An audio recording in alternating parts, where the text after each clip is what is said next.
Welcome to the Media Leader podcast. I'm Ella Sagar. Today, we'll be talking about made-for-advertising sites, the Forbes domain spoofing scandal, March's cinema box office, Havas Media Network UK's new team of senior planners with superpowers, and publishers' WhatsApp strategies. But first, joining me is my colleague Jack Benjamin. Hello, Ella. How are you doing? I'm good. And our columnist, Nick Manning. Hi, Ella. Thanks for joining me both. So you both have kind of been writing around a similar topic, but I'm going to start with you, Jack, because it kind of feeds in nicely to what Nick's column was about this week, which is MFA sites, made for advertising sites. And then we'll lead into the Forbes scandal or Forbesgate. I don't know when we start attaching what kind of level it has to reach. When it reaches to get to the gate. Added onto that. What is the gating item to get to a gate? So slightly different aspects of digital advertising, but kind of centered on transparency, effectiveness, the open web. And Jack, on your side, can we start with a definition of what MFA is, if that's not too controversial, because I know that's what was a bit of an argument going on. That's part of the problem, is that there's not a industry-wide standard definition for what a made-for-advertising site is. It's obviously a negative word. Nick, in fact, you've written negatively about made-for-advertising websites. I've quoted you numerous times in articles. So that is part of the problem. There are some definitions out there. I asked a verification vendor, Integral Ad Science, what they use for their MFA definition. And that's, quote, web pages built to conduct ad arbitrage and feature low quality content such as spam sites or ad farms created solely to serve ads. I think that's actually a pretty good definition. Yep.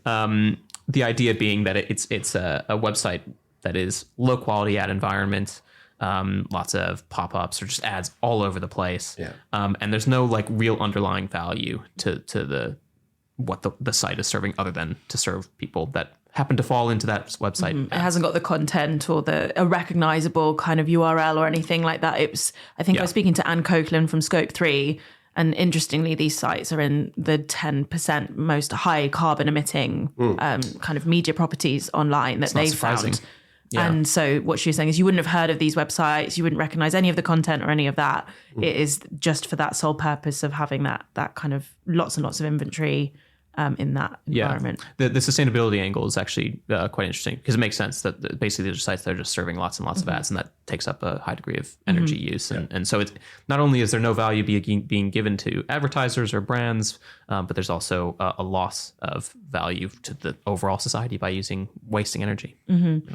And so you were writing about how there's kind of the recent sort of row boiling over, quote unquote, between publishers and ad tech vendors, a bit about how they define it, and maybe a bit of a concern that publishers would be defined as MFA sites when they're in a different category. Can you explain a bit more about like what was the crux of the argument, who was involved, and why was that so important to distinguish? Yeah, I mean, it's quite interesting. You basically have marketers want to avoid MFA sites for all the reasons that we just said. It's a low quality medium, and ads can end up falling into there. So they want to avoid that. The ANA report last year on digital transparency showed that 21% of all ad impressions and 15% of ad spend were going to MFA sites. So it's an incredible amount of wasted money, and as we mentioned earlier, also wasted resource. So you have some of these verification vendors that have taken it upon themselves to address the issue and say, look, we don't want your ads to show up on MFA sites if you don't want your ads to show up on MFA sites. So they create sort of lists to exclude advertising from. So you would think that covers the sort of terrible websites that we were mentioning, but it also, publishers were concerned that it could include them, because certain publishers might use MFA-like tactics was sort of the phrase that I ended up settling on, which are, a lot of publishers, especially because they've been hit really hard in the past year or two or 10, it seems like, publishing has had a tough run of it, especially recently with digital publishing. They have increasingly had higher ad loads on their websites, or more pop-ups, or just a bad user experience. And some publishers may even be, and we'll get onto Forbes as well, doing some worse tactics as well. But publishers were basically saying, we're not like an MFA site. We're being forced by the market or by individual companies changing their policies, like Google or Facebook having a severe effect on their site revenue, to institute some of these types of strategies. And then they're ending up on these quote unquote MFA block lists when the underlying quality of their work is still high. They're still employing journalists. They have editorial standards. People are going to their websites for reasons to read that, as opposed to, what you might find on a MFA site under the IAS definition for what it is. So I think there was a general unease that was basically going on in the market. I asked IAS if there were sites that had been labeled, as MFA, or they had another category they also made called ad clutter, which is not MFA, but probably what some of these publishers might fall under, just like high ad load websites. Kind of the next level. Yeah, still a derogatory. Yeah. No one wants to be there. The idea that IAS would say is that, well, a publisher, if they've identified this, been identified as this, then they can take steps to get off the list, which is, I suppose, fair enough if that's within their capacity as a business to be able to do that. So yeah, there was just a lot of back and forth, and it wasn't clear what publishers. I couldn't get a note on which publishers had necessarily been flagged as MFA or as ad clutter. And it should be worth noting, just as an addendum to this description of the article, which really definitely go and read, is that these verification vendors for the longest time were benefiting from advertisers advertising on made for advertising sites, and now that the market has decided that it's a problem, they're then coming up with solutions. But there's a bit of a conflict of interest because these vendors make a lot of money from advertising that goes to these MFA sites. So I think there's just a lot of lack of trust between all of these different players. And a lot of it ultimately, as I'm sure, Nick, you'll want to talk about, falls on to the marketer, frankly, to stop outsourcing all of the responsibility to vendors to advertise responsibly on the open web. Just pick, have an inclusion list and update it constantly about where you want your ads to go. That seems to be like the smartest move. But Nick, I don't know if you have any further thoughts.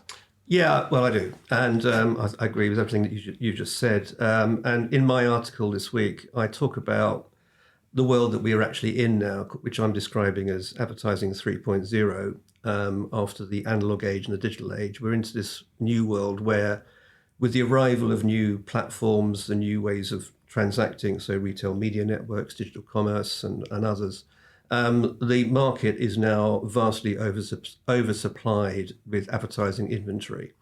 And most of it is coming from sources that do not have to create any content. They do not have the responsibility of creating content and the cost of content, like retail media networks.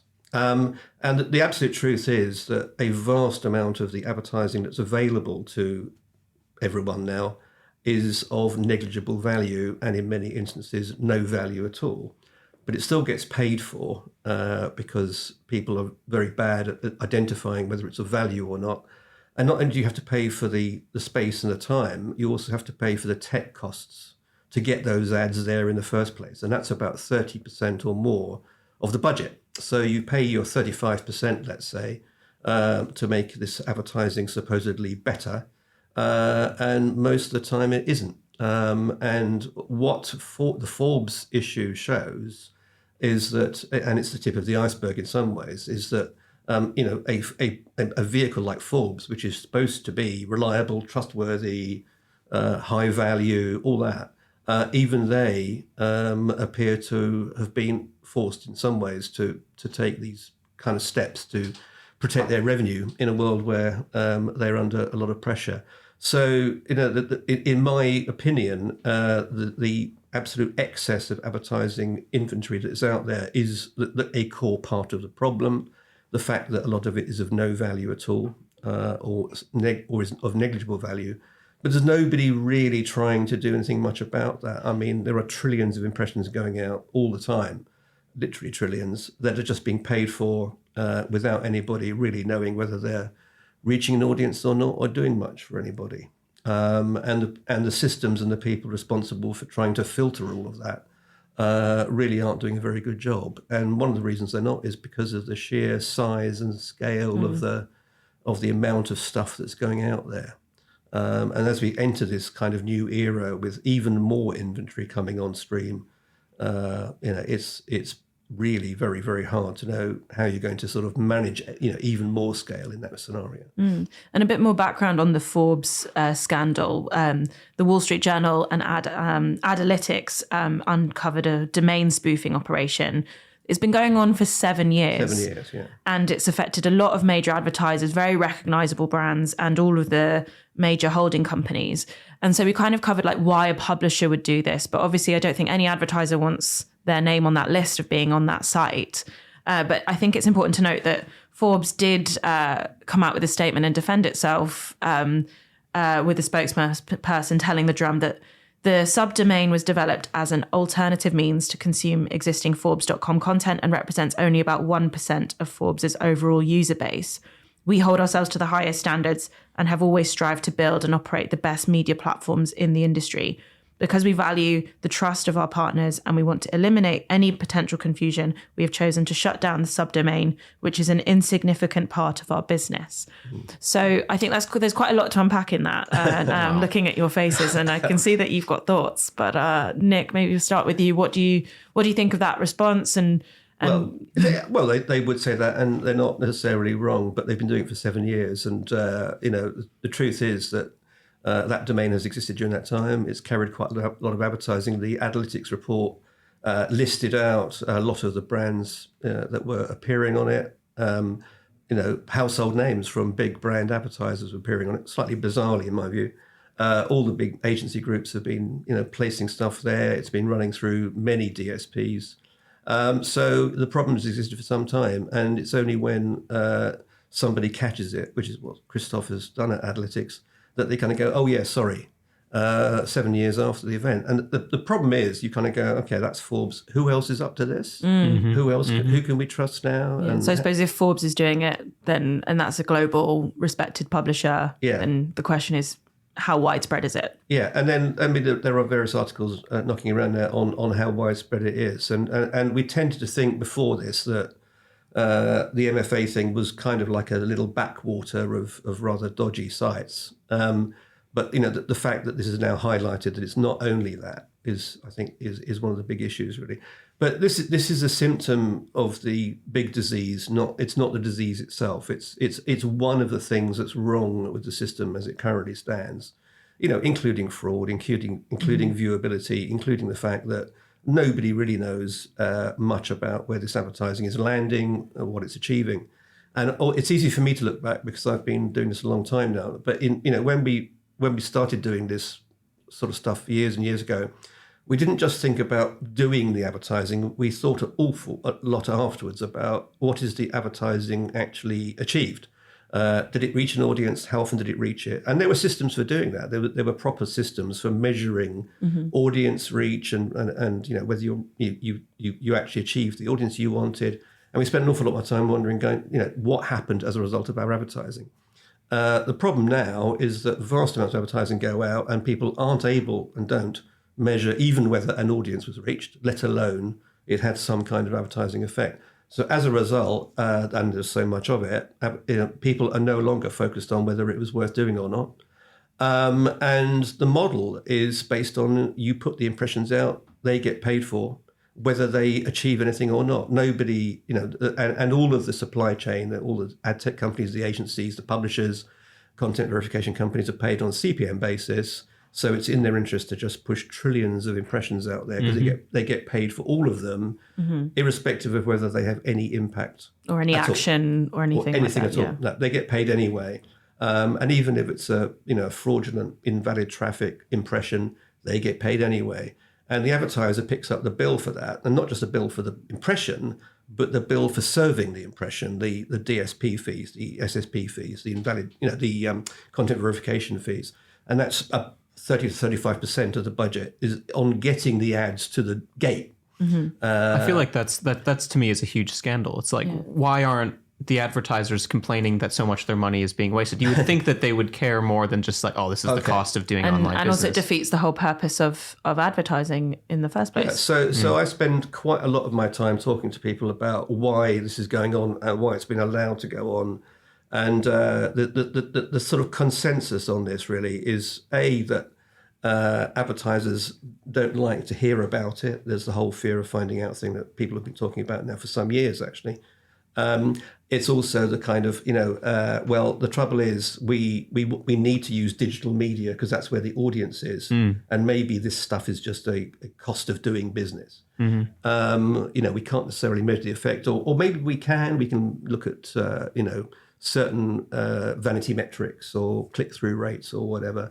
So, it is a scandal. It is, frankly, in my view, something of a scam, is that this entire industry is being built up on the basis of very little, really. And, advertising is probably the only industry in the world where you buy something that is here today, gone tomorrow. There's no product as such. I mean, if you buy gold, you get gold, even if it's sometimes not real gold, fool's gold, as I put in the article. You can buy a Rolex, but it might not be a Rolex. It might be a Chinese Rolex, but at least you're holding something.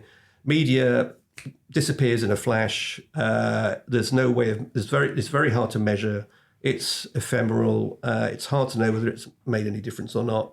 And in a world where attention is very short, the chances of trying to measure anything like that has become less and less.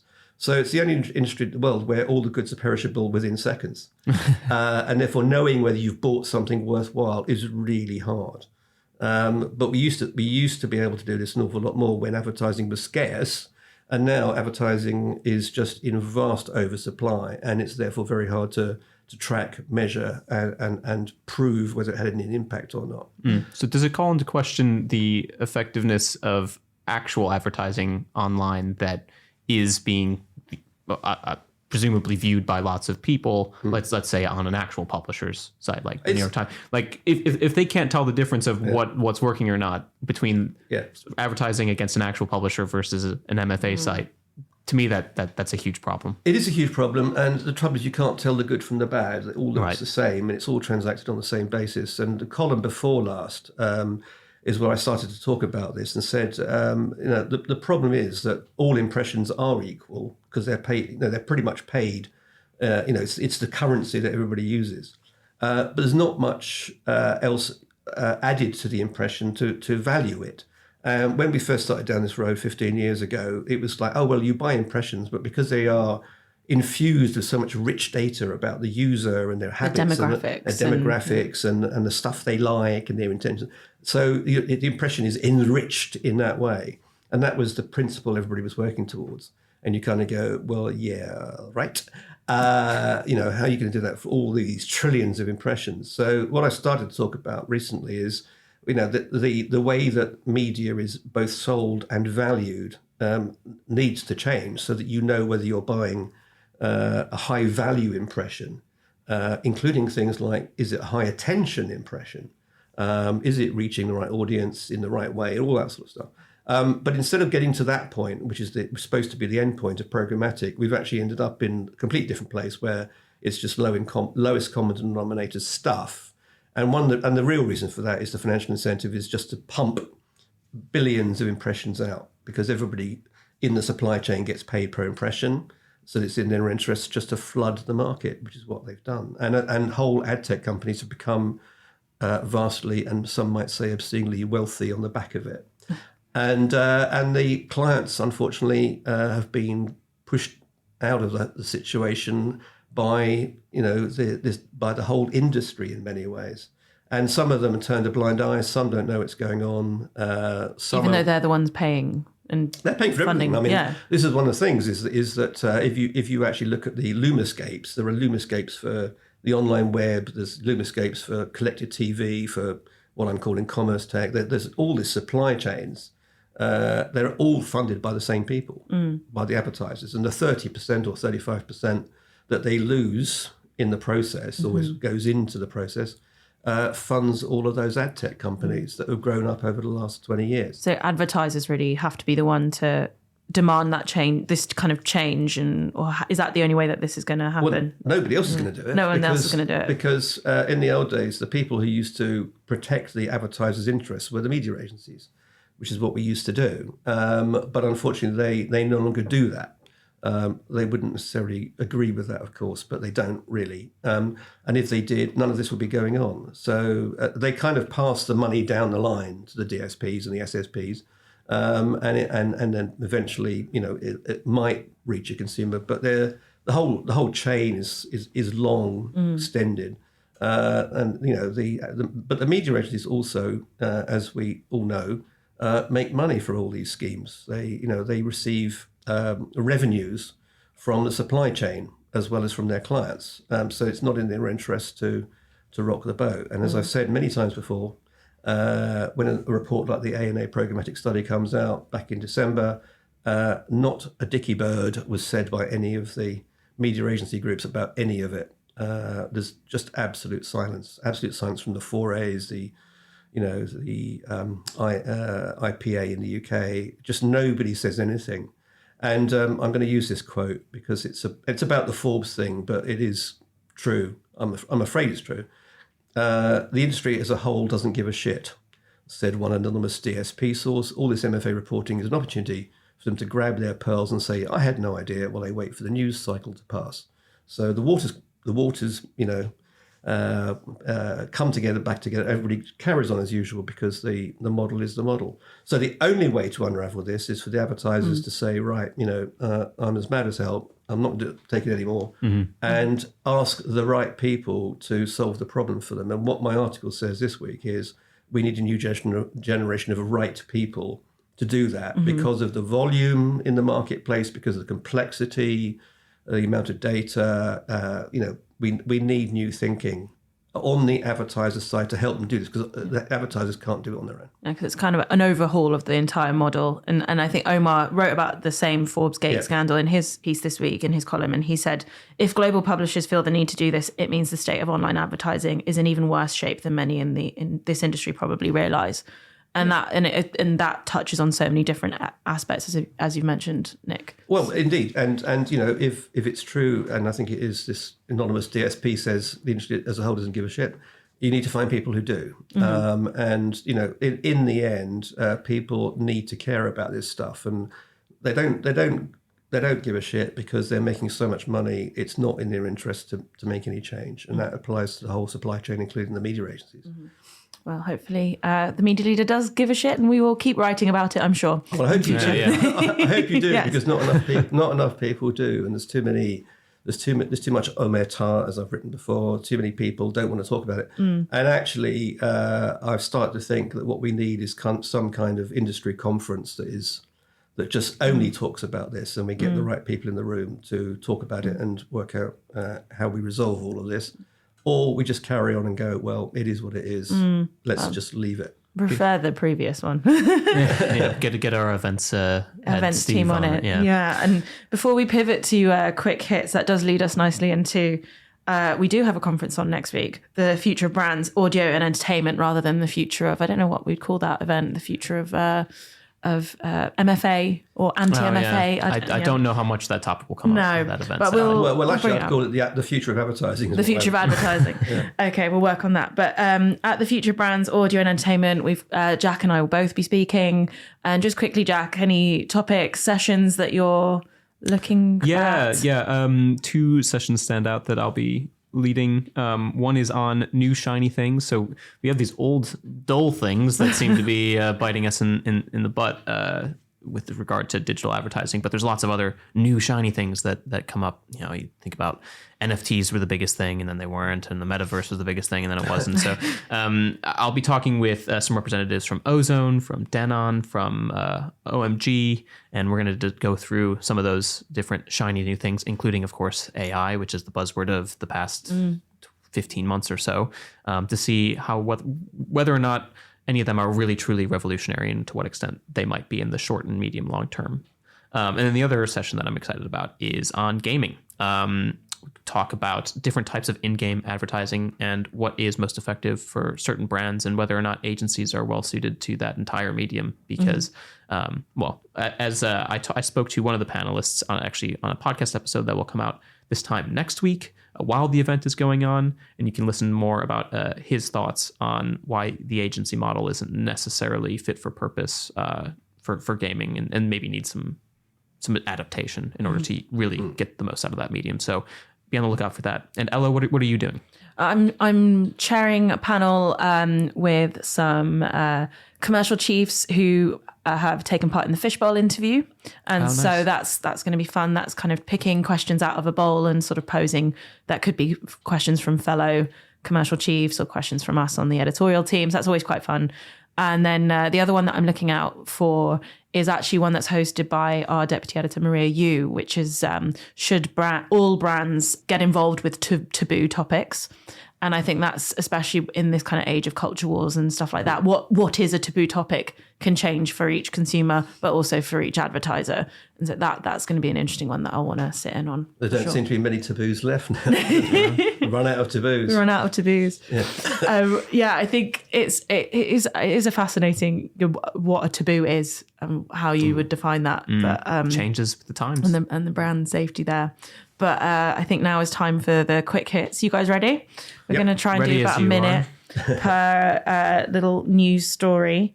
The UK and Ireland box office in March was up 24% on the same time last year, and it reached £99.8 million. Jack, you wrote this article for us. So what's the main driver of that? And is our cinema admissions going to keep on going up? The second question is harder to answer. The main driver with Dune Part 2 had an excellent month and probably had a bit of a halo effect as well, where people went to see Dune at the beginning of the month, saw some trailers for especially a lot of family-friendly movies came out over the past few weeks, a lot of sequels. You had Kung Fu Panda 4. Didn't know that they had made a fourth one. I hadn't been up to date on all the advertising, but that's done extremely well, actually. It debuted at the very end of the month and earned a great chunk, is on pace to surpass all the other Kung Fu Pandas. So you had a mix of Dune being really great and people then deciding they wanted to see that in IMAX. So those tickets are more expensive. So the box office figures were especially good for that film. And then maybe seeing some other films throughout the rest of the month. The other ones that were worth mentioning, Ghostbusters had a sequel that did perform pretty well. And this Godzilla versus King Kong. Apparently that's quite good, I've heard. I heard the visual effects are very good. But yeah, I haven't seen them. So that's that. In terms of going forward, it's anyone's guess whether or not the rest of the year can live up to Barbenheimer. Once we get to the summer, we'll see. People are really excited. The new trailer for Joker Folie à Deux, or did I have that right? Folie à Deux. Folie à Deux. Yeah, the French. I won't. Hopefully my Folie à Deux. Folie à Deux. Yeah, my French needs some work. That'll come out later the year. The trailer just dropped, so I would expect that to earn a lot of money. Mm-hmm. Yeah, it'll be interesting when it comes to May. There's a podcast which I spoke about on last week's episode, which will be live streaming its live event from the Palladium into cinemas. The tickets went on sale this week, and there will be advertising at the beginning and then also in the interval in cinemas. But they're now expanding that to 400 from one live event in one theatre to across 400 cinemas. So you wonder if that's they want that to be a blueprint, basically. Interesting. Yeah, can that earn some revenue? Live podcast events to bring cinema admissions and such into that. That's quite cool. Everybody loves a good movie, I think, and there's been a lot of very good movies, but also the cinema going experience has become so much better as well. So there's a lot of life in that medium, and in many ways it is still one of the most impactful advertising environments you could possibly ever imagine. Phones off and complete high attention. Yeah. Sometimes phones off. Sometimes depending. Yeah. Nick, next one's for you. That Vevo has launched shoppable CTV formats across its global inventory. Yeah. So brands can create things like custom QR codes and use dynamic second screen technology. Yeah. I know that previously you've written about how digital commerce is reshaping the world of advertising as we know it. Yeah. Is this an example of that, or is this something different? It's an example of it. I mean, the shoppable TV is arriving. It's kind of here, but in very, there's not a lot of it around, but it's arriving. We'll see more of it. ITVX will be, experimenting with it. Shoppability off screens generally, TikTok Shop and everything else is going to be a thing. So it's going to be collapsing all of the funnels, and taking you in from search to purchase in no time at all, as part of the digital commerce cycle. So absolutely, yes, it's a thing. This is part of it, and it's going to make a big difference to the marketing landscape going forward. So we're in the foothills of all of that, but it's part of advertising 3.0, as I describe it. It's digital commerce and retail media networks are going to be. In fact, retail media itself is going to be bigger than all television by 2028, according to McKinsey. And they're quite smart. Trust what they They say. like to think so. Actually, they think they are, although they seem to be struggling themselves at the moment. But no, I mean, if you look at all the forecasts from eMarketer and others, they all say the same thing, which is that digital commerce and retail media will be bigger than most other media within the next 5 years. And this is a tiny example of that. I do feel like we've been talking about retail media more and more often, and I feel like I've been writing about it more and more often. And off the back of that column you wrote about digital commerce reshaping advertising, we will have a panel that I'm chairing at the Future of Brands about that. Yeah. So that's to dive into that a bit more. This is an agency story. Earlier this week, Havas Media Network UK announced it had created a team of quote unquote Avenger, assembled a team of Avengers senior planners in a network-wide group. And they'll effectively act as consultants across the network and think outside of campaign briefs and outside of the box thinking to help clients. Nick, I'm curious, as an agency founder, what do you think is this kind of structure new, and what is it? Do agencies need to be more agile like that? They do need to be more agile like that. It's not very new. We've tried things like that in the past, and everybody tries to put a new spin on it, so Avengers or whatever. But actually, if you peel away the PR, it is a good move, clearly, because if you go back to what I was saying earlier on about the multiplicity of channels, the number of ad formats, all the things I've been talking about, the amount of data, the agencies will need to get on top of this if they're not going to be marginalized in this new environment. So the more agencies do to bring strategic nous to the party that can actually cover all of the bases, which is very difficult to do, including things like retail media, including things like digital commerce and everything else, connected television. If they don't do that, then frankly, they will be marginalized. So I think what they're doing is exactly right. But they also need to equip themselves with a lot of tools to be able to do that, because you can't do it in a vacuum. And I hope they will do it without having to resort to media trading revenues to pay for it. Because if they do, then it won't be as successful as we'd all like it to be. Okay, so no pressure on Havas there. I think I'm going to move on to a couple of publishing stories to round off. So Reach, the regional and national publisher, has increasingly turned to WhatsApp to engage with its readers. I found this quite interesting. Jack, you spoke to Reach's engagement director about this. Can you explain a bit more how does Reach get onto WhatsApp and why are they doing that? Yeah. It's something they've been doing for a while now. I was excited to do this feature. And there's another interview as well with the CEO and co-founder of a US-based company called Subtext, which also is a separate thing to WhatsApp, but also allows publishers and individual creators to use SMS texting to contact potential subscribers or whoever else they're interested in their audience and speaking to. The idea is basically, as we mentioned earlier, publishers have had a tough time getting reliable traffic from search and social. So WhatsApp, because it's a direct messaging service, does offer them more control over the communication to make sure that the people whoever signs up to there's two different parts in WhatsApp. There's communities and there's channels. They're both separate ways, but similar ways of getting in touch with people that say they want to receive messages from you via WhatsApp or in Subtext case via SMS. And so it's a way for publishers to just have control over that communication, where they're not having to worry about an algorithm on like social media dictating whether or not someone sees that post. Anyone who's logged in to WhatsApp and has subscribed to a Reach publication, for instance, can get that information. And so there's interesting ways that they're doing it. They're like a hyper local strategy is really interesting to say that, well, there's an event going on for only a few days in, let's say, Manchester. Let's create it's essentially like a group text that they have full control over, and they're then can file stories that are related to that event, and anyone who's in the area that is interested can sign up and receive those. So open rates are really high because it's a text and not an email. So I wondered how it compared to newsletters and things. Yeah, it's a very similar strategy, but because it's a text, the people that are signing up are more immediately opening articles, and they're opening it at a higher rate than in an email. I think a lot of people are used to the newsletter function and ignoring emails in general anyway. So this is a more direct way of engaging with audiences. It'll be interesting to see from a consumer perspective if more and more people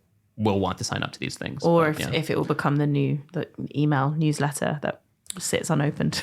I saw this. I was on the train this morning and I looked over the shoulder of one of the women in front of me, and she had 45 unread WhatsApp messages, which gave me such anxiety. 45 is not even that bad. I had friends that had like thousands of unread text messages, and it's like, you must be just a really bad friend. Like, what if I needed to reach you? Yeah. I guess you'd have to phone call. There's a big difference between unread emails and unread texts. And what, I mean, everybody's got hundreds of unread emails. Because those are not necessarily as personal to you as a text. No. Yeah. But I think this is quite an interesting that's exactly the point. Strategy. Yeah. It feels more personal. Yeah. And last one, the News Group newspapers filed its financials with Companies House for the year to 2nd of July 2023. It seemed like quite a mixed picture from what I could see across all of its titles, like The Sun, The Times, also Talk TV. For example, The Sun halved its losses last year as it had lower phone hacking legal costs. The Times grew its revenue but saw a 17% drop in profits. And Talk TV registered losses of about £53.7 million. I'm going to give each of you a minute on this. About what stood out to you. Nick, I'll start with you. What stood out to you about the news? Well, lots of things, and a minute's enough probably, but reading the report and accounts from media owners is one of the best ways to understand what's going on in the media industry. And there's loads of stuff in here about it. So, for example, digital subscribers to The Sun dropped remarkably by about 4 million because of Facebook's algorithm changes. So, in other words, The Sun is reliant. Well, we know it's reliant upon Facebook for a lot of its traffic. It also competes with Facebook for advertising revenue, and Facebook controls its traffic.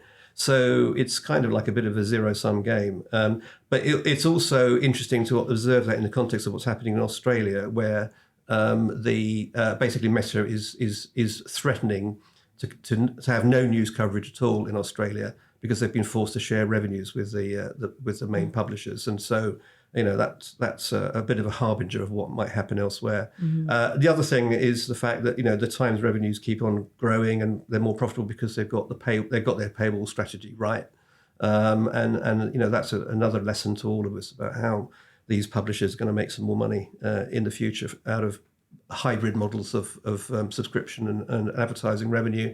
And for the Times in particular, subscriptions are absolutely vital. Mm-hmm. Yeah, and also if anyone's a listener to Times Radio, the way that they cross-pollinate across those two brands is quite interesting. Jack, the other thing you have got more than a minute is Talk TV. I don't know if you want to come on to Talk TV. But I mean, the interesting thing there is that the cumulative losses for Talk TV were 90 million, as reported in these numbers. So it's hardly surprising that they've decided to go, online only. It's been a massive failure. I think quite a lot of that 90 million was Piers Morgan's huge salary. Yeah. Jack, anything to add on that? Not. I mean, I think you covered it really well. I think the only thing I would echo is, that difference between the different types of publisher business strategy is really easy to see. So, when you have a subscription strategy, you might have also more loyal brand readers, because if you're paying, then you're probably going to want to get most out of that and go to the site. And that also helps with advertising, as opposed to, when you have a strategy that is more free or open or consumer facing, you're at the moment just at the whims of how search and social sites can give you traffic, which is why when I talked to The Sun previously, I talked to Ben Walmsley. There's an interview from a few months back.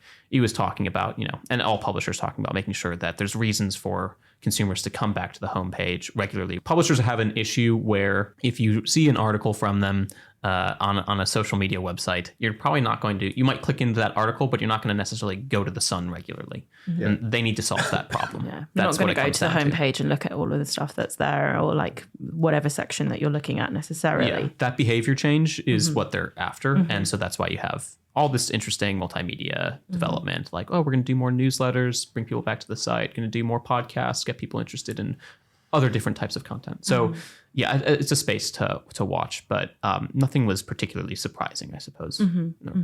Yeah, I think we'll have to leave things there, but thank you so much both for your insight. Thank you for listening to the Media Leader podcast. find and listen to all our episodes on our website at themedialeader.co.uk or wherever you get your podcasts. But just remember, please do subscribe to be notified when we release our next episode. From all of us at The Media Leader, I'm editor Omar Oakes. Our executive producer is Jack Benjamin. See you next time.